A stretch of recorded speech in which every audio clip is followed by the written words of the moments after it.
जय हिंद दोस्तों। मैं सुमित शर्मा आपका स्वागत करता हूं मेरे YouTube चैनल पे।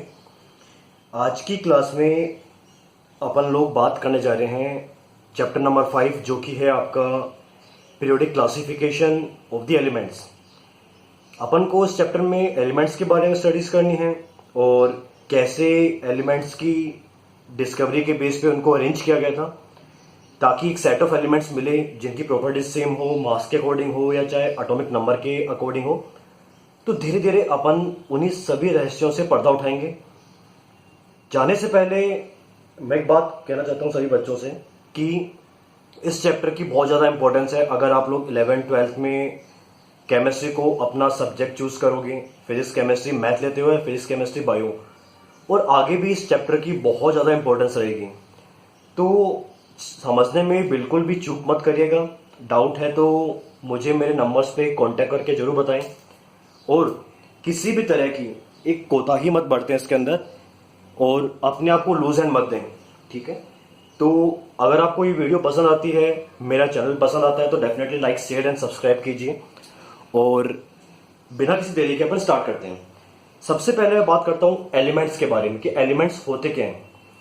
एक चीज दिमाग में डाल लीजिए, जिसमें only one kind of atom हो, उन्हें क्या बोलते हैं? एलिमेंट्स कहते हैं।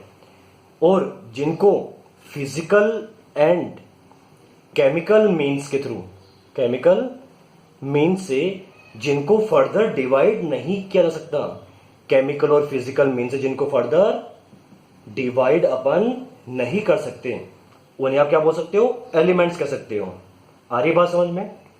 अब एक एलिमेंट है ना, एक एटम भी हो सकता है, जैसे हीलियम, नियोन, आर्गन, ये एलिमेंट्स हो सकते हैं। या एक मॉलिक्यूल भी हो सकता है। Molecule means N2, O2, O3, ozone. आ गई बात समझ में? क्योंकि अपन ने पहले ही डिफाइन कर दिया है वन काइंड ऑफ एलिमेंट। क्या है? वन काइंड ऑफ एलिमेंट, एक ही तरह के एटम्स होने चाहिए, उसे क्या बोलेंगे? एलिमेंट।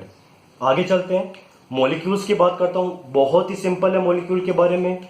क्या हो? जिसके अंदर 2 एंड मोर देन 2 क्या हो? एटम्स हो। चाहे वो इस फॉर्म में हो, ओजोन हो, H2 को सेम तरह के हो, या डिफरेंट हो सकते हैं बेटा। ये लो, H2O हो सकता है या CH4 हो सकता है। एग्जाम्पल आप कोई भी ले सकते हैं। कंपाउंड्स की बात कर लेता हूं मैं। कंपाउंड्स क्या होते हैं भाई? जिसके अंदर जो एटम्स है ना, जो आपके एटम है, वो एक पर्टिकुलर रेशियो में हो।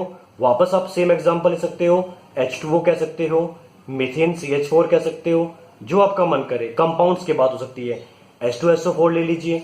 ये सारे क्या है? कंपाउंड है। और जब बात होती है मिक्सचर की, मिक्सचर में क्या है? 2 या मोर देन 2 डिफरेंट एलिमेंट्स हो। तो एक बार समझ में आई? मॉलिक्यूल बोल दीजिए, कंपाउंड कह दीजिए, मिक्सचर कह दीजिए, लगभग बात एक ही है। इसमें आप कंफ्यूज ना होइए। तो ये चीजें आपको जाननी इसलिए जरूरी है क्योंकि इस पूरे चैप्टर में अपन एलिमेंट, मॉलिक्यूल्स और कंपाउंड के इर्द गिर्द ही बात करेंगे। जैसा कि आपकी सीबीएसई की बुक कहती है, आपकी बुक में लिखा हुआ है, मैं उसके अकॉर्डिंग बता रहा हूं। बट डिफरेंट स्टैंडर्ड की बुक डिफरेंट बात करती है। विकिपीडिया 94 की बात करता है, बट आपकी बुक कहती है कि 118 एलिमेंट्स आज तक, 118 एलिमेंट्स आज तक डिस्कवर हो चुके हैं, जिसमें से 98 कैसे हैं? नेचुरल, मतलब अकरिंग वाले, जो नेचर में मिलते हैं। 118 कितने हैं? मिल चुके हैं, जिसमें 98 के हैं नेचर से मिले हैं, बाकियों को बनाया गया है। बट कुछ जगह 94 भी मिलता है और 96 भी। तो मैं आपको प्रेफर करूंगा, आप तो अपनी एनसीईआरटी की बुक के अकॉर्डिंग ही 98 को याद करते हुए चलें। तो आगे चलते हैं कि हुआ क्या। ये एक पर्सन थे, बड़ा साइंटिस्ट थे, नाम था डॉबर्नियर, है ना। पूरा नाम था इनका जॉन वोल्फगैंग डॉबर्नियर। जर्मन साइंटिस्ट थे बेटा। तो इन्होंने क्या करा?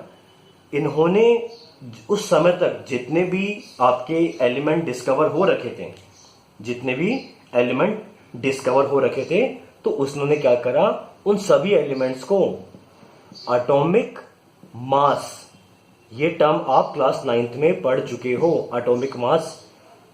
But for your kind information बता देता हूं कि एटॉमिक मास क्या होता है। न्यूट्रॉन और प्रोटॉन का जो मास होता है उसको बोलते हैं एटॉमिक मास, क्योंकि इलेक्ट्रॉन का मास तो बहुत ज्यादा नेग्लिजिबल होता है। तो उन्होंने एटॉमिक मास के बेसिस पे उस समय तक जितने भी आपके एलिमेंट डिस्कवर हो रखे थे उनको एक पर्टिकुलर सेट ऑफ टेबल में अरेंज कर दिया। किस चीज को फाइंड करने के लिए, ताकि एक सिमिलैरिटी बन जाए। तो एक चीज देखिए, इन्होंने क्या किया, इन्होंने इस तरीके से एलिमेंट्स को बनाया। लिथियम आ गई, सोडियम और potassium, calcium, strontium, barium, chlorine, ठीक है, और आयोडीन। तो ये जो चीज है, इन्होंने इन एलिमेंट्स को इस तरीके से अरेंज किया। तो इन्होंने क्या बात बोली कि भैया जो टॉप वाला एलिमेंट है ये, और जो बॉटम वाला एलिमेंट है इसकी बात हो रही है। टॉप और बॉटम वाले जो एलिमेंट्स हैं इन्हीं की बात कर रहे हैं वो। इन्होंने बोला कि इन दोनों का जो कंबाइंड एटॉमिक मास है, एटॉमिक मास को सम कर दीजिए, क्या करें, ऐड कर दीजिए, और फिर आप उनका एवरेज लोगे, मतलब दोनों के मास को सम किया और डिवाइड बाय 2 करोगे तो हमें क्या मिलेगा, बीच वाले का एटॉमिक मास मिल जाएगा। कुल मिला के उनका कहना था कि लिथियम का जो मास है, ठीक है, प्लस जो आपके नीचे पोटेशियम का जो मास है, एटॉमिक मास की बात कर रहा हूं, उसको अगर आप एवरेज करोगे तो आपको क्या मिल जाएगा, सोडियम का एटॉमिक मास। इस तरीके से उन्होंने उस टाइम तक नॉन एलिमेंट्स को अरेंज किया, बट ये चीज इतनी सक्सेसफुल नहीं थी। आगे चलते हैं नेक्स्ट साइंटिस्ट। देखो बेटा, मैं बिना मतलब कि यहां वहां की बात नहीं करूंगा, आई वॉन्ट डू, ठीक है, कि ऐसा कुछ ना हो कि आप लोग कंफ्यूज हो। आपको तो सिंपली चीजों को समझना है। आगे चलते हैं, नेक्स्ट क्वेश्चन आता है न्यूलैंड्स का लॉ ऑफ ऑक्टेव। अब देखिए, ये साइंटिस्ट थे जॉन न्यूलैंड्स।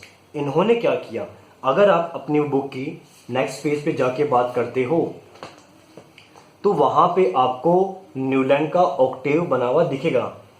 तो ये था क्या, ऑक्टेव एक्चुअली चीज है क्या, इसके बारे में जानना बहुत जरूरी है। सेम चीज इन्होंने करी, इन्होंने भी एटॉमिक मास को प्रायोरिटी दी कि भाई मैं तो एटॉमिक मास को ही सबसे पहले प्रायोरिटी दूंगा और इसी के अकॉर्डिंग अरेंज करूंगा। हुआ क्या, इन्होंने 1 से लेके 1 to 56, कौन सा 56 कौन सा है, थोरियम, और पहला कौन सा होता है, हाइड्रोजन, इनको अरेंज किया। और इन्होंने अरेंजमेंट करके देखा तो इन्होंने क्या पाया कि 1 2 3 4 5 6 7 हर 7वें एलिमेंट के बाद जो वापस 8th एलिमेंट आता है, ठीक है, जो वापस से 8th एलिमेंट आता है उसकी प्रॉपर्टी फर्स्ट वाले से मैच हो रही है, 9th वाले की सेकंड वाले से मैच हो रही है, और 3rd वाले की 10th वाले से मैच, 11 12 13 14। तो इस तरह से उन्होंने एक अरेंजमेंट किया और उसमें पाया कि इस तरह से कोई अरेंजमेंट उनको शो हुआ जिससे प्रॉपर्टीज मैच आ रही थी। तो अपन अब एक चीज देखते हैं कि ऐसा उन्हें क्यों लगा। देखो बेटा, उस समय तक एलिमेंट्स की डिस्कवरी काफी कम हो रही थी। एलिमेंट्स की डिस्कवरी कम होने की वजह से ही एक छोटा सा ऑर्डर उनको मिल रहा था, बट ये पूरी तरह सही नहीं था। तो इन्होंने क्या बोल दिया कि जैसे फोनेटिक सिंबल्स होते हैं आपके सॉन्ग्स वगैरह में, सा रे गा मा पा द नी, ठीक है, तो ये first second third fourth fifth sixth और ये 7, ये 7 एलिमेंट्स हैं। अब जो आगे वाला आएगा वो इससे मैच खाएगा, 9th यहां से मैच खाएगा। तो इस तरह से उन्होंने एक टेबल को अरेंज कर दिया, ठीक है। अब उनका जो अरेंजमेंट था, अगर आप बुक से स्टडी करोगे, टेबल नंबर 5.3 में दिया हुआ है। तो मैं आपको एक बेसिक सा देता हूं आइडिया। उन्होंने हाइड्रोजन, फ्लोरीन, क्लोरीन, ठीक है, हाइड्रोजन, फ्लोरीन, क्लोरीन, फिर कोबाल्ट एंड निकल को एक जगह पर रख दिया। अब इसके बाद तो इन्होंने लिथियम, सोडियम, पोटेशियम और कॉपर को एक अरेंज कर दिया यहाँ पे, और इसी तरीके से उन्होंने अपनी टेबल को अरेंज किया। यहाँ पे ऑक्सीजन, सल्फर, आयरन, इस तरह से उन्होंने अरेंज कर दिया इस चीज को।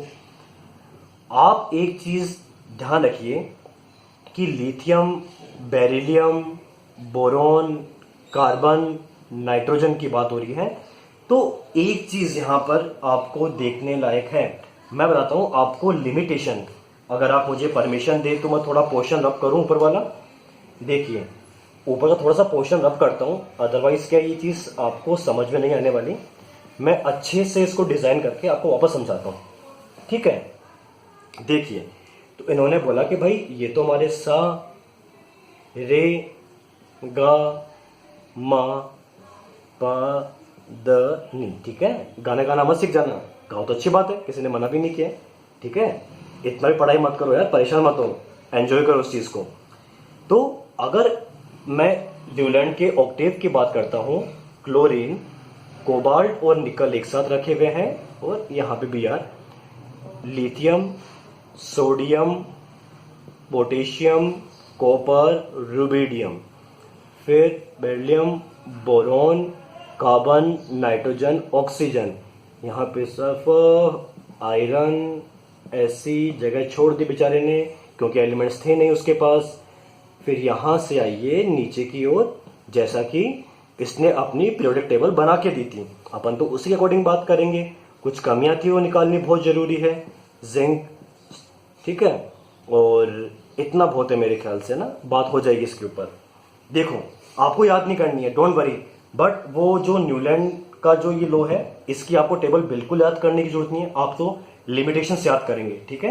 आपको तो लिमिटेशंस को याद करना है अच्छे से, ठीक। अब बात करता हूं इसके अंदर में, ये चीज आपको देखने में हैरानी होगी। हाँ एक बार रखना बेटा, जो आपको मैंने ट्राइड्स बताए दो बैंड ईयर के, वो आपको अच्छे से याद करने हैं। ट्राइड्स में 9 तो एलिमेंट्स थे, वो आप याद कर लीजिए, बट आपको ये याद करने की रिक्वायरमेंट नहीं, बट आपको लिमिटेशंस पे ध्यान देना है। देखो पहले लिमिटेशंस की बात करता हूं, ये जो लिमिटेशन थी और ये जो अरेंजमेंट था, ये सिर्फ 20वें एलिमेंट, 20th एलिमेंट जो कौन सा है आपका, कैल्शियम था, वहीं तक एप्लीकेबल था। इसके आगे ये एप्लीकेबल नहीं था, इसके बाद ये एप्लीकेबल ही नहीं हो पा रहा था। फर्स्ट आपका लिमिटेशन। सेकंड की बात करता हूं, और जो नए एलिमेंट्स की डिस्कवरी हुई, न्यू एलिमेंट की डिस्कवरी हुई, उन्होंने भी इस ऑर्डर को फॉलो नहीं किया। आ गई सबसे बड़ी मिस्टेक। देखो बेटा इसके अंदर मैं बात करता हूं कोबाल्ट और निकल की। कोबाल्ट और निकल एक स्लॉट में है, सुनना मेरी बात, ठीक है। आयरन की बात करता हूं, आयरन की बात करनी है, इसकी सिमिलरिटी दिखनी है। अब आयरन की बात करता हूं, कोबाल्ट और निकल की बात करता हूं। आयरन, कोबाल्ट और निकल की सेम प्रॉपर्टीज होती है, मेटल्स हैं, सेम प्रॉपर्टी है, तो इन विचारों को दूर दूर क्यों रखा हुआ है? उदास हो गए तो आगे बात समझ में। ऐसा नहीं होना चाहिए था, ऐसा नहीं होना चाहिए था। आयरन, कोबाल्ट, निकल को डिफरेंट कैसे किया? भाई आप तो कह रहे हो कि मेरा जो पीरियोडिक टेबल है वो तो रूल फॉलो कर रही है, बट ऐसा नहीं हुआ। सबसे बड़ी मिस्टेक यही थी, आयरन, कोबाल्ट, निकल को आपने सेम स्लॉट में अरेंज क्यों नहीं किया, ठीक है। और चौथी मिस्टेक इसकी जो थी, ये जो इसने डिजाइन दिया था, ये सिर्फ जो हल्के एलिमेंट थे, लाइटर एलिमेंट्स, उन्हीं के लिए पॉसिबल था, हैवियर एलिमेंट्स के लिए पॉसिबल डिजाइन नहीं था। ये आपको ये जान लेना चाहिए, ठीक है। देखिए अगर आप बुक से ध्यान देंगे पेज नंबर 80 पे आपको मैं दिखाता हूं, ये आपकी न्यूलैंड लॉज ऑफ ऑक्टेव है, और कुछ भी नहीं पढ़ना आपको, तो इसकी मिस्टेक्स को पता रखना है कि इसने बेचारे ने क्या क्या मिस्टेक्स कर डाली थी, ताकि अब आपकी दिमाग में क्वेश्चन कि सर इन्होंने इतनी मिस्टेक करी तो हम इसको पढ़ क्यों रहे हैं? बेटा पढ़ने की बात ये नहीं है, बात है किसने क्या ट्राई किया, किसने अपनी क्या थ्योरी दी, और इसी के बाद में जाके आज जो आप पीरियोडिक टेबल पढ़ते हो वो इन्हीं फेलियर्स और इन्हीं जो ट्रायल मेहनत की गई है उसी का रिजल्ट आपके सामने है। अगर ये नहीं होते तो अपन आगे चीजों को पढ़ भी नहीं पाते। तो ये कुछ मिस्टेक्स थी। इस वीडियो के लिए इतना ही। अगर आपको कोई डाउट है, कोई समस्या है तो मुझे गिवन नंबर पे डेफिनेटली बताएं और कमेंट सेक्शन में डाल सकते हैं। और अगर मुझसे कोई भूल में मिस्टेक हुई हो तो डेफिनेटली मुझे बताइए। Thank you. जय हिंद, जय भारत।